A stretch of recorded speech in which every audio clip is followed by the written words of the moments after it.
Nous pouvons tous avoir des dévotions personnelles. Lorsque une dévotion personnelle commence à prendre un peu d'ampleur, à traverser le temps, à traverser les frontières des pays, à toucher les cœurs, eh bien, elle a au moins le mérite de nous demander au moins d'écouter un peu de quoi il s'agit.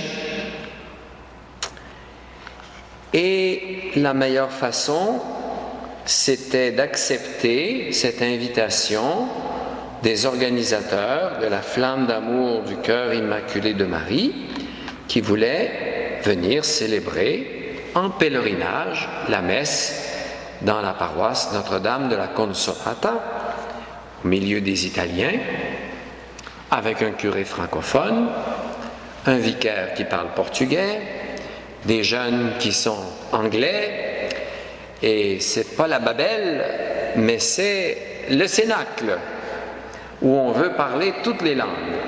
Très bien. Ils vont s'en rappeler de cette paroisse. C'est très compliqué, donc, d'organiser dans plusieurs langues une célébration. Ceci dit, j'en parlais avec l'abbé Villard et nous avons pensé que la meilleure façon de connaître un mouvement, eh bien, c'est de le recevoir, de l'accueillir.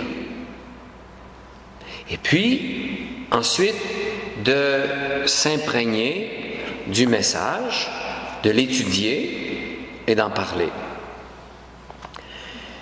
La première chose qui m'a frappé lorsque j'ai commencé à préparer cette célébration et à me pénétrer un peu du message qui est passé par donc le cœur d'une femme qui s'appelle Elisabeth Kindelmann, eh bien, ça a été de me rendre compte qu'ici, on parle de symbole, d'un symbole très puissant. La flamme, c'est un symbole puissant. Des symboles, vous en connaissez. Le cœur, l'Esprit Saint qui est sous une forme d'une colombe, le feu, mais le feu, c'est une flamme. Il est fait de flamme. On dit que la flamme, c'est l'âme du feu. Bon. J'ai découvert que dans toutes les traditions,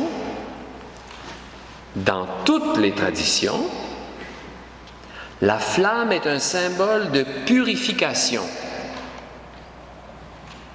d'illumination et d'amour spirituel. J'étais très intéressé de voir que cela passait par le cœur immaculé de Marie. La flamme, c'est donc l'image de la vie de l'esprit. Cependant, il y a toujours un autre côté à la médaille. C'est aussi l'expression qui est utilisée lorsqu'on parle du côté négatif de la spiritualité. Avez-vous déjà entendu parler des flammes de l'enfer? On ne dit pas le feu, on dit les flammes de l'enfer. Dans ce sens péjoratif, cette flamme est aussi le symbole de la discorde. Quand on dit qu'on est en colère avec quelqu'un, on peut dire qu'on a le feu contre quelqu'un. Et les flammes font de la discorde. C'est aussi le symbole de la révolte. C'est aussi ce qui attise l'envie. La braise consumante de la luxure, l'éclat meurtrier de la grenade, c'est-à-dire donc la guerre, à feu et à sang, lorsqu'on parle de guerre. Vous voyez donc que nous sommes en face de quelque chose de très riche. La flamme, qui est l'âme du feu, symbolise donc les passions. Mais les passions, il y a la passion de l'amour, puis il y a la passion de la colère. On parle aussi de cette association du feu qui apporte la chaleur. C'est tellement précieux le feu qu'on le gardait dans des temples dans l'Antiquité. On n'avait pas d'allumettes. Il fallait garder le feu dans un temple avec des gardiens bien spéciaux, une police spéciale.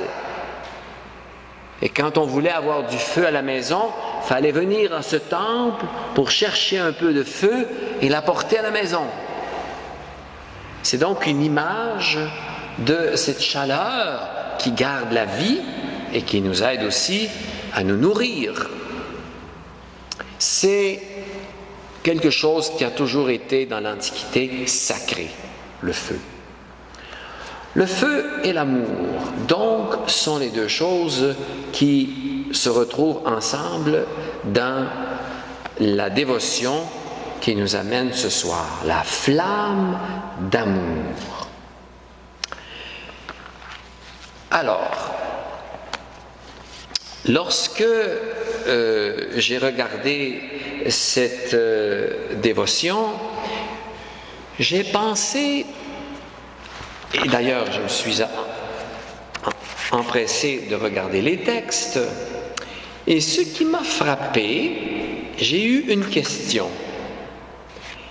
Et la révélation veut que la Vierge ait dit « Mon cœur immaculé brûle de l'amour qu'il nourrit pour vous. » Ici, tout va bien. Son cœur brûle d'amour pour nous, ses enfants. Ça va bien. Je suis votre mère.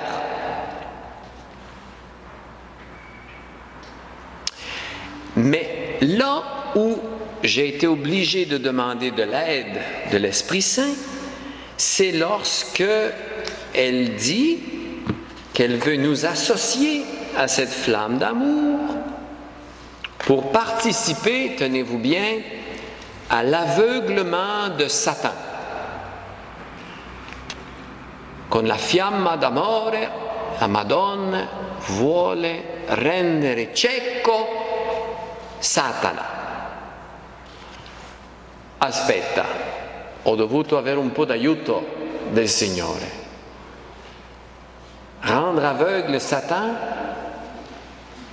c'est certainement une image qui veut dire, non pas lui enlever les yeux, c'est un esprit, l'éblouir. Vous savez, quand la lumière est trop forte, on est aveuglé.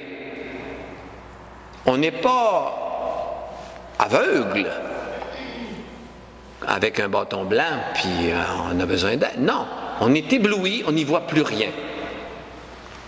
Alors c'est devant cette lumière que Satan ne voit plus rien. Quelle lumière? Qu'est-ce que cette flamme d'amour qui aveugle Satan? Oui, c'est l'amour que la Vierge reçoit du Seigneur, le feu d'amour qui vient du Père, que le Fils reçoit et retourne à son Père, c'est le feu de l'Esprit Saint. Tout cela, Marie l'a reçu.